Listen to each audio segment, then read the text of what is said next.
হয়, নাৰায়ণপুৰৰ শ্ৰী ফুলনি থানত আজিৰে পৰা আৰম্ভ হৈছে 4দিনীয়া বৰ্ণাঢ্য কাৰ্যসূচীৰে 26 সংখ্যক ভাগৱত পাঠ আৰু ব্যাখ্যা অনুষ্ঠান। আজি পুৱাৰ ভাগত ইতিমধ্যে পাতৰ প্ৰসংগ গছপুলি ৰোপণৰ পিছতে ধৰ্মধৰ্মোত্তোলন কাৰ্যসূচী ৰূপায়ণ হৈছে। এতিয়া ভাগৱত শোভাযাত্ৰা, এই মুহূৰ্তত ভাগৱত শোভাযাত্ৰাৰ বাবে প্ৰস্তুতি আৰম্ভ হৈছে। মই কেমেৰা সহযোগী দেখুৱাবলৈ অনুৰোধ জনাইছোঁ। খুব এটা আধ্যাত্মিক পৰিৱেশৰ মাজত শ্ৰী ফুলনি থানত 26 সংখ্যক ভাগৱত পাঠ আৰু ব্যাখ্যা অনুষ্ঠান আৰম্ভ হৈছে আজিৰে পৰা। ইতিমধ্যে কেমেৰা সহযোগীয়ে সামগ্ৰিক পৰিৱেশ দেখুৱাইছে। এক আধ্যাত্মিক পৰিৱেশৰ মাজত ইয়াতে ভাগৱত পাঠ 4দিনীয়া বৰ্ণাঢ্য কাৰ্যসূচী অনুষ্ঠিত হ'ব। ইতিমধ্যে বিভিন্ন স্থানৰ পৰা ভকত বৈষ্ণৱসকল আহি ইয়াতে সেৱা লোৱা দেখিবলৈ পোৱা গৈছে। খুব এটা সুন্দৰ পৰিৱেশৰ মাজত ইয়াত ভাগৱত পাঠ আৰু ব্যাখ্যা অনুষ্ঠান অনুষ্ঠিত হ'ব।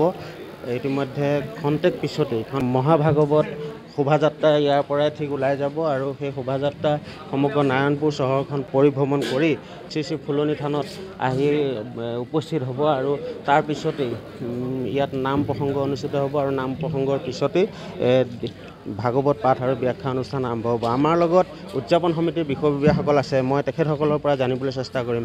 26 সংখ্যক ভাগৱত পাঠ আৰু ব্যাখ্যা অনুষ্ঠান এক আধ্যাত্মিক পৰিৱেশৰ মাজত অনুষ্ঠিত হ'বলৈ গৈ আছে, কি ক'ব? পৰম শ্ৰদ্ধাৰ আজিৰ এই মুহূৰ্তত আমাৰ কথা শুনি থকা সমগ্ৰ বান্ধৱ সমস্তৰে শ্ৰীচৰণত আমি আদৰণি সমিতিৰ পৰা সেৱা আৰু ভক্তি ভৰা নমস্কাৰ জনাইছোঁ। 4দিনীয়া আমাৰ কাৰ্যসূচী 26 সংখ্যক বৰ্ষ।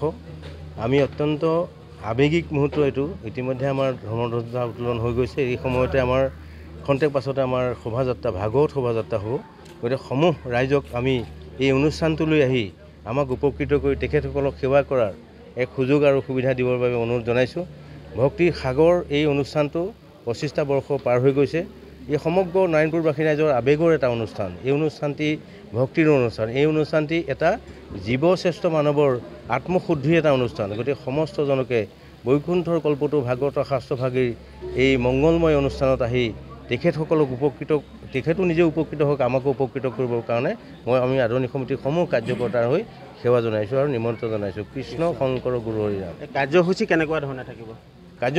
এইবাৰ কাৰ্যসূচী এটা ব্যতিক্ৰমী চিন্তা চৰ্চাৰে কৰিছোঁ। এইটো কাৰ্যসূচীত থাকিব অকল যুৱ প্ৰজন্মৰ বক্তা আৰু ব্যাখ্যাকাৰ। যদিও আমাৰ জ্যেষ্ঠ সমস্ত থাকিব, আমি যুৱকসকলক এই অনুষ্ঠানত জড়িত কৰিবৰ কাৰণে স্থানীয় আমাৰ 4-5খন স্কুলৰ ছাত্ৰ ছাত্ৰীসকলক আনি যুৱ প্ৰজন্মৰ যিসকল অসমৰ ইউটিউবত ব্যাখ্যাৰ আগবঢ়াই পেলাই সকলোৰে আদৰ সন্মান ল'বলৈ সক্ষম হৈছে, তেওঁলোকক মাতি আনি পৰিচয় কৰাই দি তেওঁলোকৰ মাজত এটা ভাৱৰ আদান প্ৰদান কৰি আমি এটা চেষ্টা কৰিছোঁ। অভিভাৱকসকলেও যথেষ্ট, স্কুল কৰ্তৃপক্ষই যথেষ্ট সহযোগিতা কৰিছে।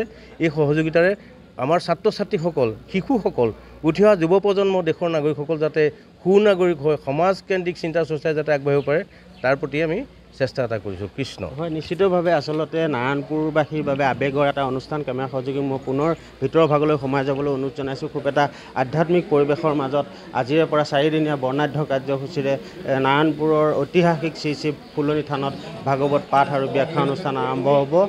শ্ৰী বদলা পদ্মাৱতাই স্থাপন কৰা এই শ্ৰী ফুলনি থানত আধ্যাত্মিক পৰিৱেশৰ মাজত 4দিনীয়া বৰ্ণাঢ্য কাৰ্যসূচীৰে ভাগৱত পাঠ আৰু ব্যাখ্যা অনুষ্ঠান অনুষ্ঠিত হ'ব।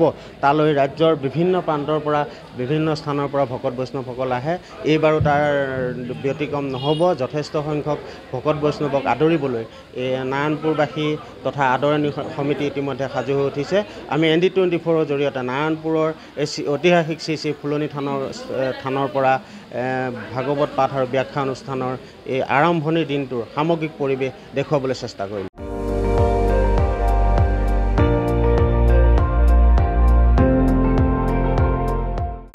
আপুনি চাই আছে ND24, সৰ্বশ্ৰেষ্ঠ নহয়, সৰ্বোত্তমৰ দৌৰ।